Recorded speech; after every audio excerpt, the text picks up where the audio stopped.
And it's Carolyn. I offer health and healing advice for those of you who are going through spiritual awakening, ascension, or the enlightenment process in hopes that you will have a smoother journey.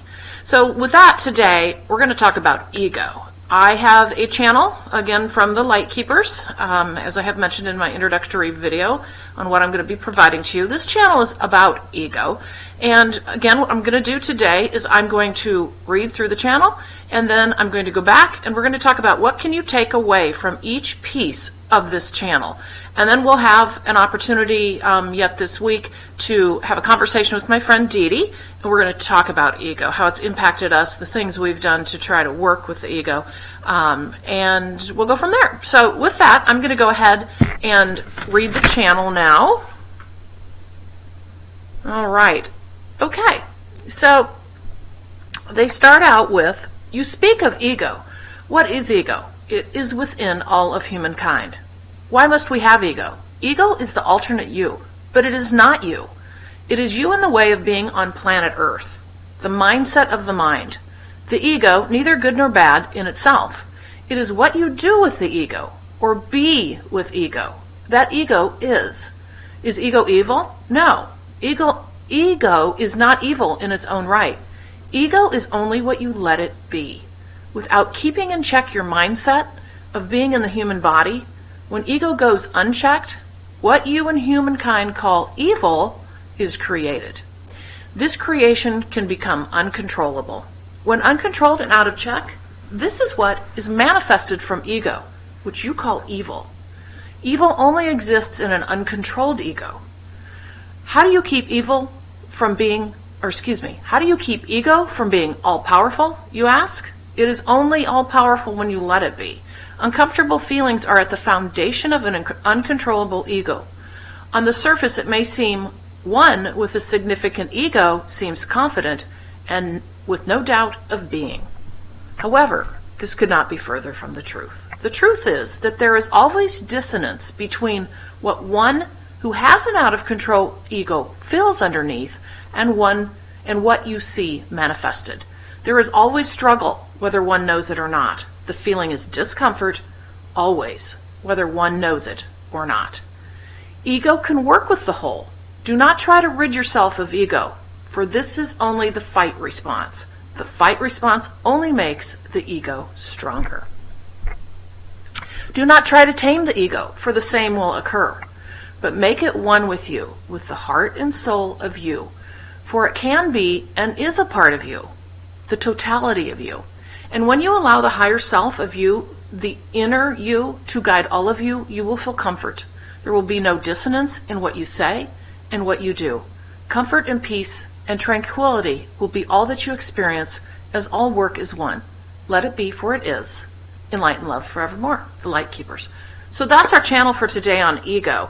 So I want to go back and summarize so that we can see how to decipher this channel and what does it really mean and what can you take away today. All right, so if we look at the first paragraph, what we're really looking at here is just kind of what is the definition of ego. So I'm going to read this to you. Again, this is actually just online as one of the definitions. So there's really three pieces or three opportunities for a definition. A person's sense of self-esteem or self-importance, okay? Kind of like a boost to my ego. The other is the part of the mind that mediates between the conscious and the unconscious and is responsible for reality testing and a sense of personal identity. And the third is a metaphysics definition, a conscious thinking subject. So I'm just going to tell you what I used to think ego was before all of this. I just thought ego was, oh, I think I'm a big deal, or I'm thinking too much of myself, or, they think they're really hot stuff. I never even thought past what ego was until I went through spiritual awakening. And now I feel I have a very good grasp of it for myself, and I think that's quite important, is how we actually define it for ourselves and how we see it actually manifest. So with that, we talk about ego in the beginning here. And they talk about it being the alternate you, and I do believe it certainly can be. And they talk about, though, that it's really part of being human. It's not something to try to get rid of, all right? So what I've realized in my journey is that, first of all, I need to identify where's my ego showing up that probably isn't terribly beneficial, all right? First, identify that. And what I've realized is it's the me part, and it's not always the good part, okay? We'll talk about that here in a minute. So, again, it's part of being human. Know that it's there, and you're not going to rid yourself of it, okay? We get into the second paragraph, and we talk about evil and ego being evil, or is it, and what is evil? All right, and I thought this was really eye-opening to me, and I have actually seen this in other places talking about evil in general. But I had never really connected it to an out-of-control ego. But if you think about humankind and where we see so many things go awry,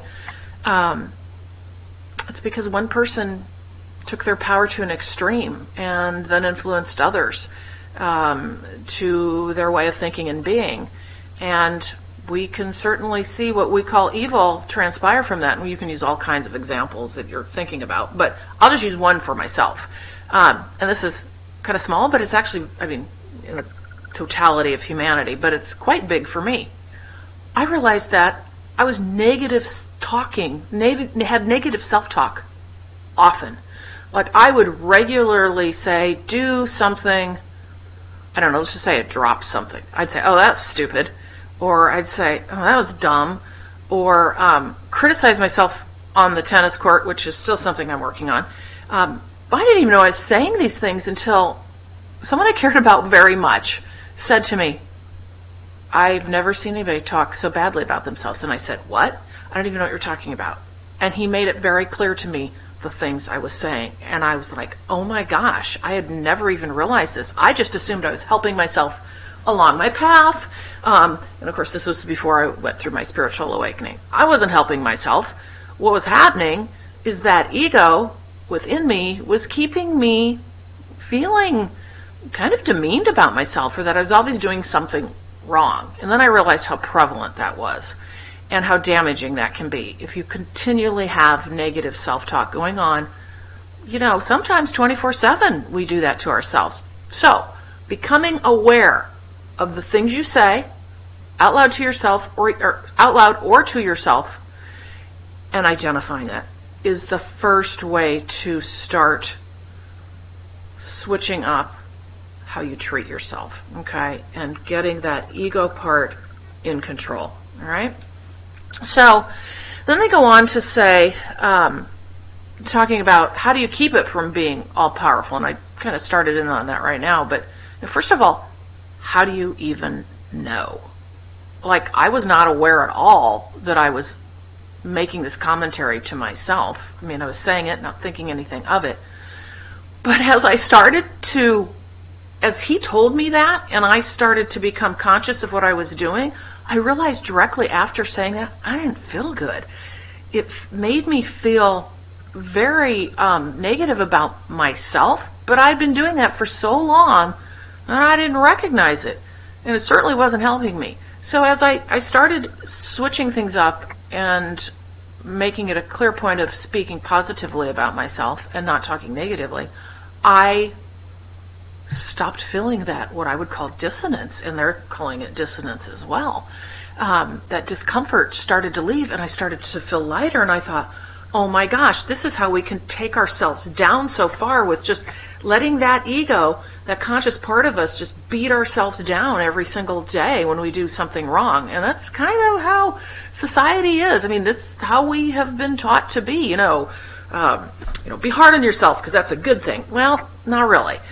So think about what you say and what you do every single day to yourself, and you'll start becoming more aware of that. And those are just a few examples from myself.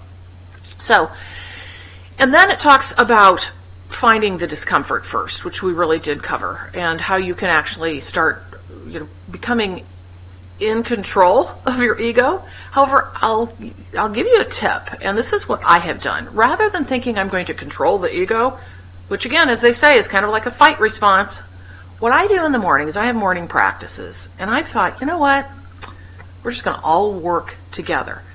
So what I've done is I start my morning out, I look myself in the mirror, and I work to become, I don't want to say work to become joyful, but in a way, sometimes that can be that way when you get up in the morning. But I look at myself in the mirror and I say, I love you. I love you. And I love you, meaning my whole body. We all work together, but higher self is in charge.